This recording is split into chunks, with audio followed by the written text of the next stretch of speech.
apóstolo de Jesus Cristo, pela vontade de Deus, e o irmão Timóteo, aos santos e irmãos fiéis em Cristo que estão em Colossos, graças a vós e paz da parte de Deus, nosso Pai, e da do Senhor Jesus Cristo.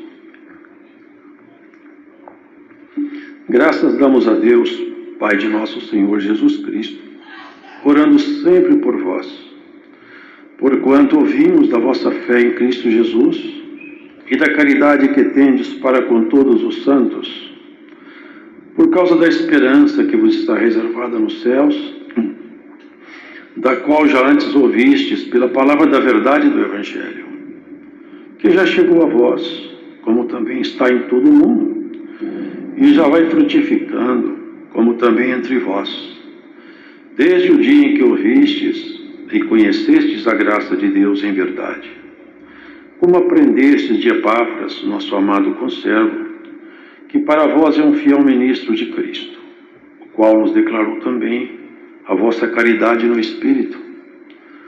Por essa razão, nós também, desde o dia em que ouvimos, não cessamos de orar por vós, de pedir que sejais cheios do conhecimento da sua vontade, em toda a sabedoria e inteligência espiritual, para que possais andar dignamente diante do Senhor, agradando-lhe em tudo, frutificando em toda boa obra e crescendo no conhecimento de Deus, corroborados em toda fortaleza, segundo a força da sua glória, em toda paciência e longanimidade com gozo, dando graças ao Pai que nos fez idôneos para participar da herança dos santos na luz, o qual nos tirou da potestade das trevas e nos transportou para o reino do Filho do seu amor,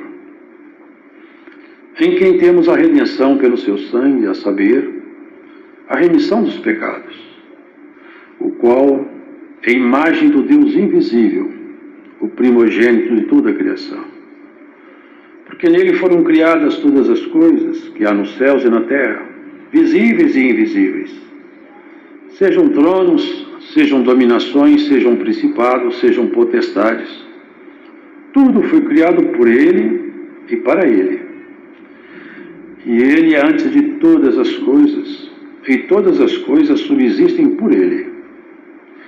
E ele é a cabeça do corpo da igreja, é o princípio e o primogênito dentre os mortos, para que em tudo tenha a preeminência, porque foi do agrado do Pai que toda a plenitude nele habitasse, e que, havendo por ele feito a paz, pelo sangue da sua cruz, por meio dele reconciliasse consigo mesmo todas as coisas, tanto as que estão na terra, como as que estão nos céus. A vós também, que no outro tempo erais estranhos e inimigos do entendimento pelas vossas obras más, agora contudo vos reconciliou no corpo da sua carne, pela morte, para perante ele vos apresentar santos, irrepreensíveis e inculpáveis, se na verdade permanecerdes fundados e firmes na fé, e não vos moverdes da esperança do Evangelho que tendes ouvido, o qual foi pregado a toda criatura que há debaixo do céu, e do qual eu, Paulo, estou feito ministro. Regozijo-me agora no que padeço por vós, e na minha carne cumpro o resto das aflições de Cristo pelo seu corpo, que é a igreja, da qual eu estou feito ministro segundo a dispensação de Deus, que me foi concedida para convosco, para cumprir a palavra de Deus.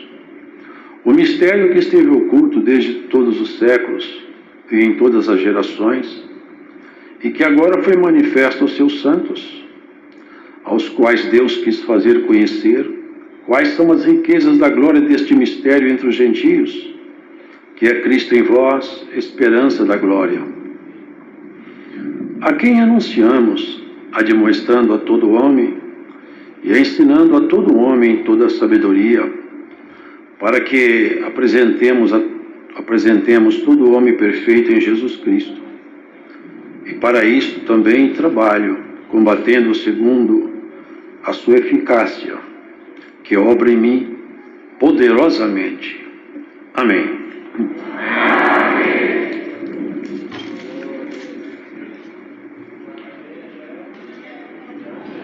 Aqui, irmãos, nessa epístola,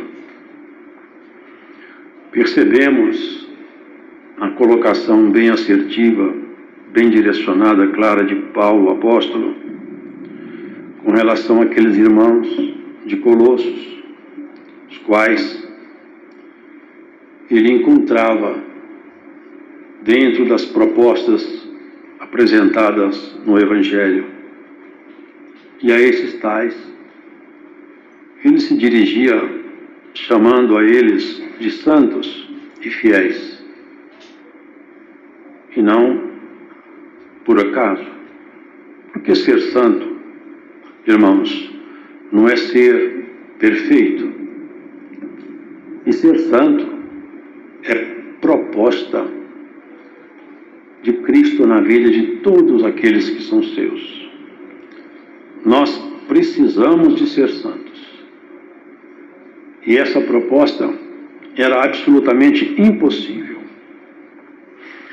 Ninguém poderia de si mesmo fazer-se santo pelas suas obras.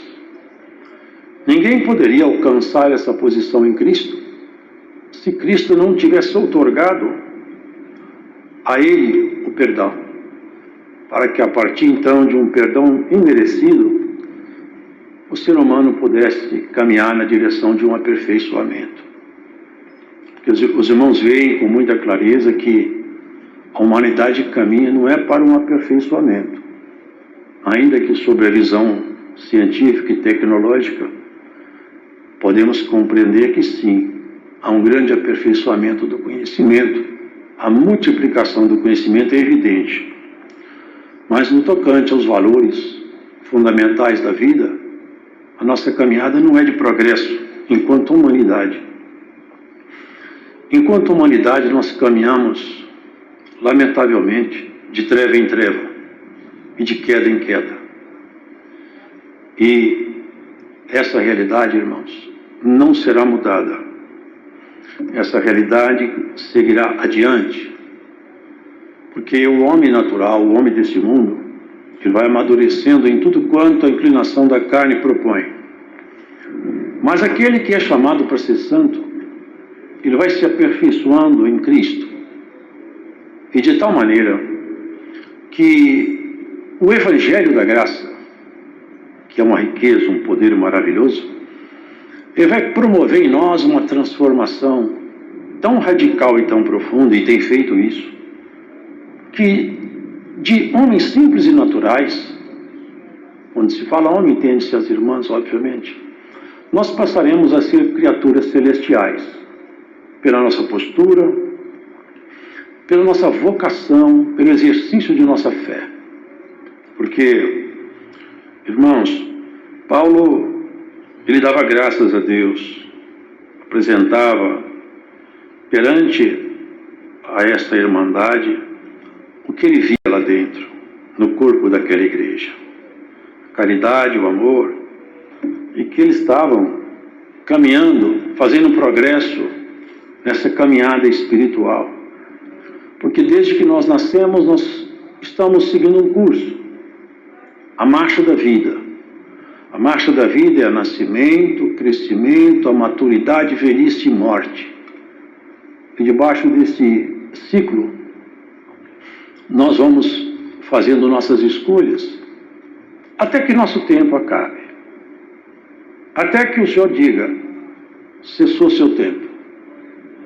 A partir desse momento que o tempo acaba, não há mais negociação. A morte também não aceita negociação.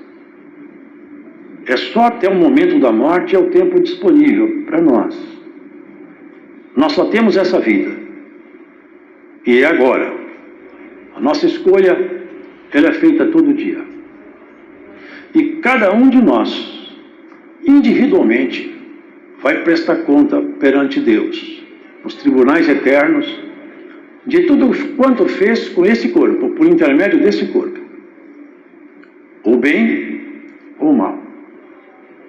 Paulo sabia disso, compreendia isso. E ele persuadia seus irmãos a oração, a busca, e enaltecia neles as virtudes que ele achava. E olha o que ele pediu: não cessamos de orar por vós e de pedir que sejais cheios do conhecimento da sua vontade em toda a sabedoria e inteligência espiritual. Ele pedia que a igreja ficasse cheia do conhecimento da vontade divina em si mesmo. Afinal, eu devo saber o que Deus quer de mim, o que Deus espera de mim, até onde Ele espera que eu vá, o que Ele espera que eu faça, quais são os limites que eu estou preso em mim mesmo, até onde eu poderia ir e não estou indo porque eu não pergunto, porque eu não tenho contato com Deus, porque eu não oro o suficiente, porque eu não santifico o suficiente, eu não sei até onde eu podia chegar. Oxalá que nós fôssemos cheios do conhecimento da vontade de Deus e também, irmãos, em toda a sabedoria e inteligência espiritual. A inteligência humana é muito boa, é utilíssima, mas só para essa vida. Terminou essa vida, a inteligência humana não tem nenhuma eficácia. A inteligência humana não tem nenhum operar no pós-morte. A inteligência humana só funciona debaixo do sol. A inteligência divina, conhecimento divino, passa pela fronteira da morte. Quem está cheio da ciência de Deus, quando ele passa pela porta da morte, aquilo que é de Deus está com ele, passa com ele. Ele chega do outro lado, carregado daquilo que é santo, daquilo que é puro. O que mais o ser humano leva? O rei falou: eu esquadrinhei debaixo do sol, olhei tudo que o homem faz, pesquisei, procurei fazer tudo o que um homem pode fazer. Todas as alegrias, diversões, todos os prazeres, todo o conhecimento, eu olhei tudo. E eu concluí uma coisa: tudo não passa de uma grande ilusão. É tudo vaidade. Só tem uma coisa, irmãos, que não é vaidade, é nos enchermos do conhecimento do eterno, nos enchermos daquilo que é santo e puro. Quanto mais você carregar de Deus em você, é a própria eternidade que mora em você mesma. O Senhor Jesus falava algumas coisas, irmãos, que aqueles homens não entendiam, mas nós entendemos hoje. Ele falava algumas coisas que eles ficavam perturbados, mas hoje nós não nos perturbamos mais. Eles se justificavam a si mesmos dizendo: nossos pais comeram do maná, do pão do céu. Jesus falou com eles: vossos pais não comeram do pão do céu, mas caiu o pão do céu. Nossos antepassados narram isso. Mas esse céu aí, ó, o pão que desce do céu sou eu. Quem come da minha carne e bebe do meu sangue não morre mais. Eles ficaram assustados. Mas que homem é esse? E que palavras são essas? Podemos comer da sua carne e beber do seu sangue? Quem não comer da minha carne e não beber do meu sangue, não tem parte comigo. Muitos discípulos foram embora depois desse discurso. Foram retirando. Um dos discípulos ainda foi admoestar o mestre. Está pesado esse discurso aí. Depois que o senhor começou a falar isso, seus seguidores foram embora. O senhor vai ficar sozinho. O senhor falou com ele: vocês também podem ir embora. Fica à vontade. Eles caíram em si mesmo. Pedro abaixou a cabeça e falou: não, Senhor, nós nunca escutamos palavras como as suas. Nunca vimos autoridade como essa que sai de tua boca. O Senhor tem palavra de vida eterna. Ele confessou: o Senhor é o pão da vida.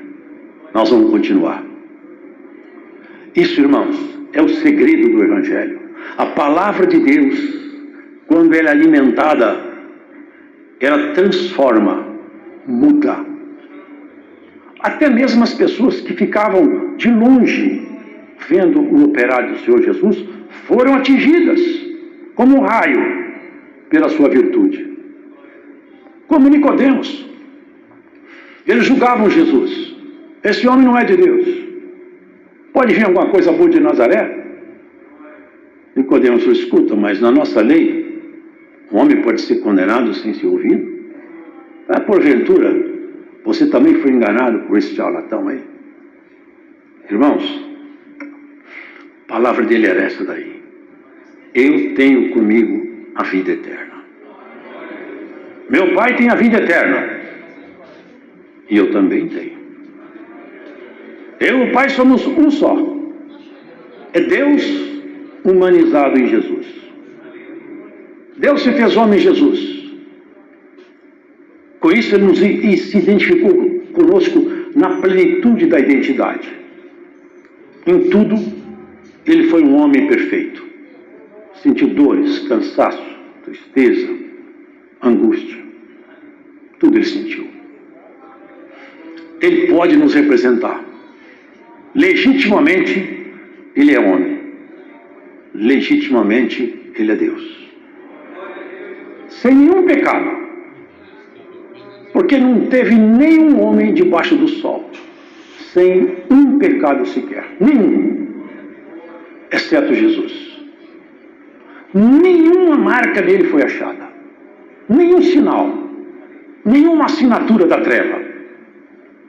Irrepreensível.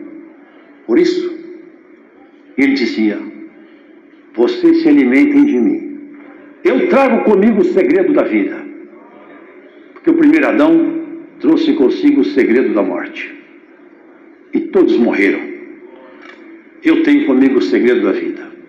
Quem ouve as minhas palavras, crendo nelas, olha o que ele disse: vocês que estão com sede, vem aqui, eu vou matar a sede de vocês. E tem mais: se vocês crerem em mim, dizia ele, ao escutar minhas palavras, vai se formar em você um rio de água viva, que vai saltar com vocês dessa vida para a vida eterna. Eu sou o pão da vida. Compreende isso, irmãos? Alimentar de Jesus é alimentar da palavra dele. É beber dessa água, e essa água não é só a palavra, ela é muito mais profunda. Porque ele falou: se eu não for ao Pai, eu não vou enviar meu Espírito.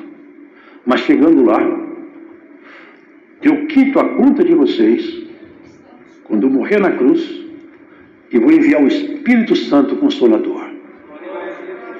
Exatamente o que ele fez. Foi num dia de festa, sabe, irmão, o Senhor Jesus? Era um dia de festa. E ele fez essa pregação porque estavam apertando ele muito. Com que autoridade você faz tudo isso que está fazendo? Quem te outorgou a autoridade? Não frequentou sinagoga, não tem família importante, não tem estudo. Quem é que te dá autoridade para fazer essas coisas? E a autoridade era tamanha que ninguém podia negar, porque até o morto saía da sepultura. Os demônios gritavam: nós te conhecemos. Não tinha como negar a autoridade absoluta. Glórias ao Senhor. Falava para a morte: cala-te, e a morte calava e ia embora, e ficava a vida, voltava a vida daquele morto. Não tinha como negar. Que autoridade é essa? Perguntaram para João também: quem você é? Você é o Cristo? Eu falei: não, sou Cristo. Você é Elias? Também não. Você é profeta? Eu falei: não sou nada. Quem que você é? Eu sou uma voz que clama pelo deserto. Aí Jesus espera a pergunta e perguntou: eu também quero perguntar para vocês uma coisa. O batismo de João Batista era do céu ou da terra? Porque se eles falassem era do céu, ele perguntaria: por que vocês não creram então? Se eles falassem era da terra, aquele povo apedrejava eles. Eles, como uma raposa: nós não sabemos.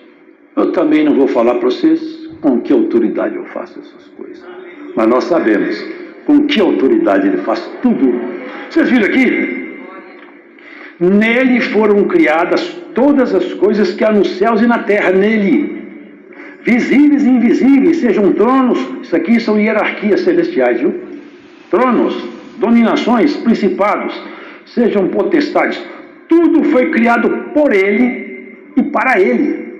Vocês percebem a autoridade do seu mestre? Percebem o poder do nosso Senhor? Ele que criou tudo. E tudo está sustentado pela força do poder dele. E não por acaso, ele quando fazia esse discurso, era uma época de festa chamada tabernáculo, porque Israel comemorava-se 3 festas principais. A festa de Páscoa, da Páscoa, que era a libertação do povo do pecado, da mão de Faraó, lá no Egito. 7 semanas depois, tinha a festa de Pentecostes, chamada Festa da Semana. E depois, no 7º mês, a última festa, que era chamada Festa de Tabernáculo.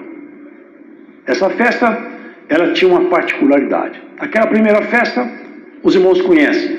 A Páscoa representava a soltura do povo hebreu, que também fazia figura Jesus, que viria como Cordeiro Pascal. Cumpriu-se em Jesus quando ele foi crucificado. 7 semanas depois, tinha uma festa chamada Festa de Semanas.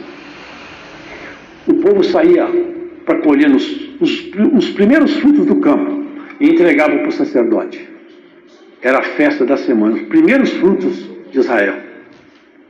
Era uma oferta ao Senhor. Depois de 7 semanas da Páscoa, Cristo foi crucificado numa época de Páscoa. 7 semanas depois, aconteceu um evento maravilhoso, que muitos hoje falam que não existe mais. Lamentavelmente, tem muitos cristãos que não acreditam mais nisso. A dispensação do Espírito Santo, o derramamento do Espírito que Joel profetizou: vou derramar meu Espírito sobre a carne. Glória ao Senhor. 7 semanas depois, o Espírito de Deus desceu ali com grande autoridade sobre aqueles homens.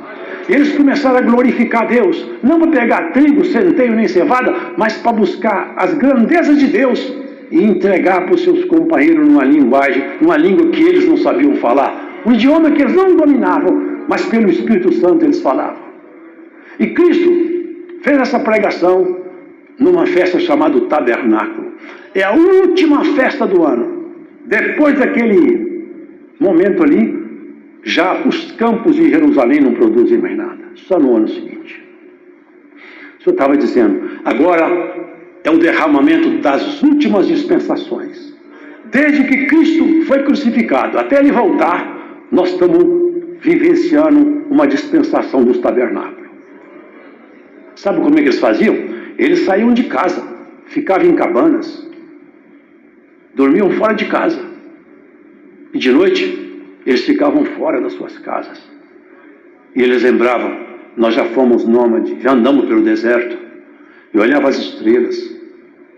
E eu sempre penso isso, quando o Senhor me traz essa parte adiante. É que vendo as estrelas lá em cima, eles deviam perguntar para si mesmo, onde será que Deus fez a morada dele? Lá naquele alto tão excelente. E nós moramos aqui em cabana. Foi lá naqueles lugares mais magníficos, mais altos. Foi lá que ele colocou o seu nome como cidadã e cidadão daquela cidade. Nós somos chamados para isso, para essa grande mudança de comportamento. Enquanto a humanidade toda caminha em passos largos para os abismos, cantando como um novilho que vai ao matadouro, sem saber o que espera, nós vamos sacrificando nosso desejo, mortificando a nossa carne, falando não muitas vezes para a nossa natureza. Seguimos adiante. Ainda que muitas vezes sofrendo, cansado, provado, tentado, machucado, desempregado, doente, seguimos adiante. E quantas vezes for necessária, nós confessaremos que Jesus é o nosso bastante fiel e suficiente Salvador e amigo. Nele nós podemos todas as coisas. Tudo você pode naquele que te fortalece. Tudo você pode naquele que morreu na cruz por sua causa, que demonstrou um amor tão profundo que nem o inferno acreditava que ele fosse tão longe nesse amor tão profundo. Levantou-se de entre os mortos. E Paulo, na ciência eterna, dizia: ó profundidade das riquezas, Oh, profundidade! Onde está a morte? A tua vitória. Oh, inferno, cadê seu aguilhão? Tragada foi a morte na vitória. Jesus se levantou e vai levantar cada um de nós também. Você lamenta por aquele que foi embora que você amava? Não lamente mais. Daqui a um tempo nós encontraremos todos juntos na nossa cidade. Aquele que tombou fiel não morreu. O Senhor falou, aqueles que estão em mim não morrem, mas passa dessa vida para outra vida. Glórias ao Senhor. Não desanime na sua jornada. Não olhe para trás.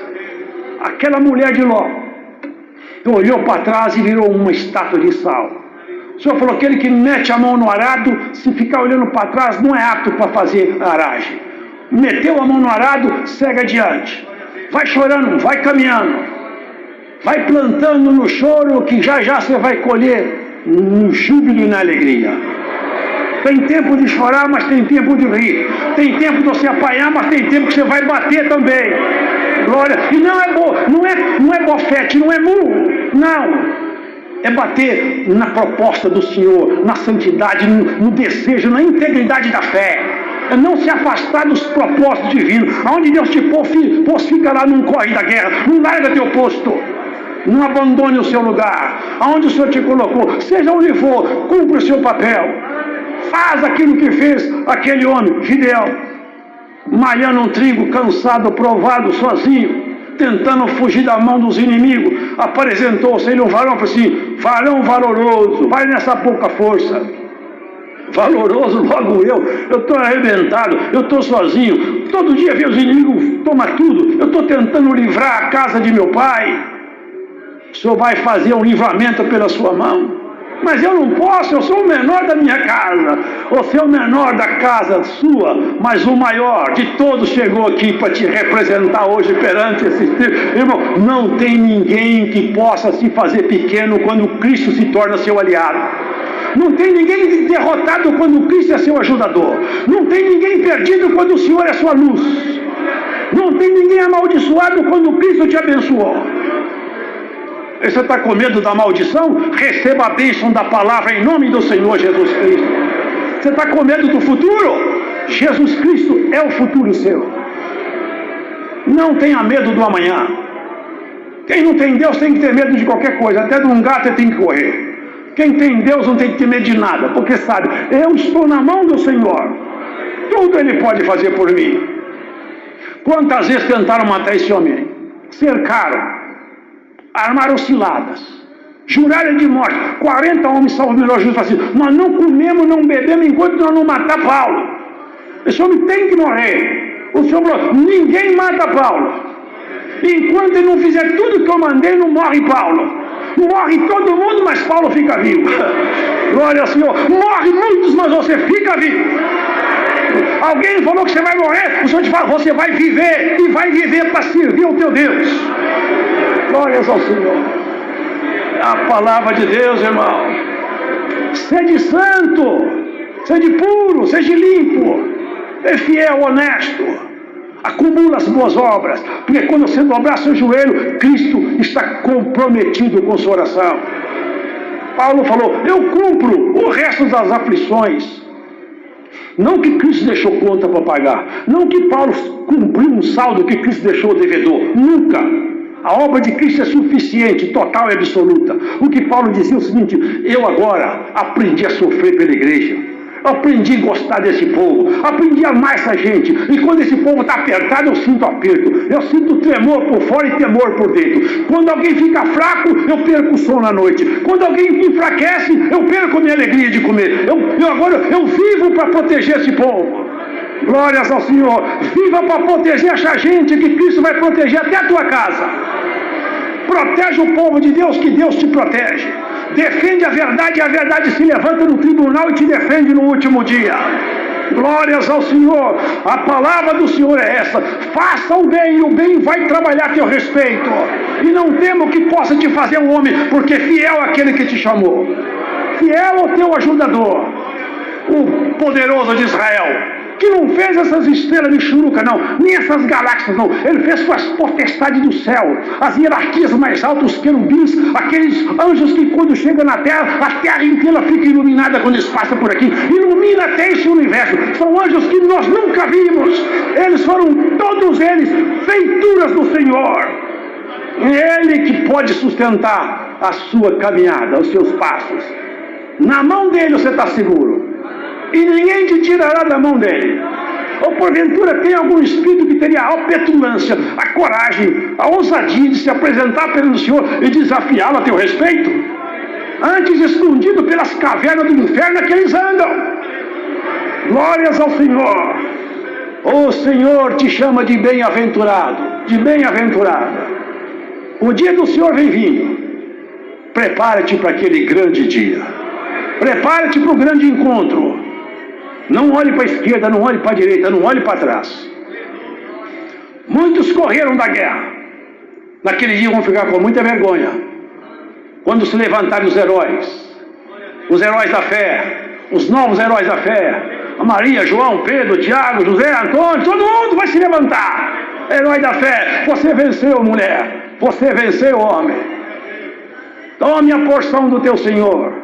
Entra no gozo, no regozijo que não acaba.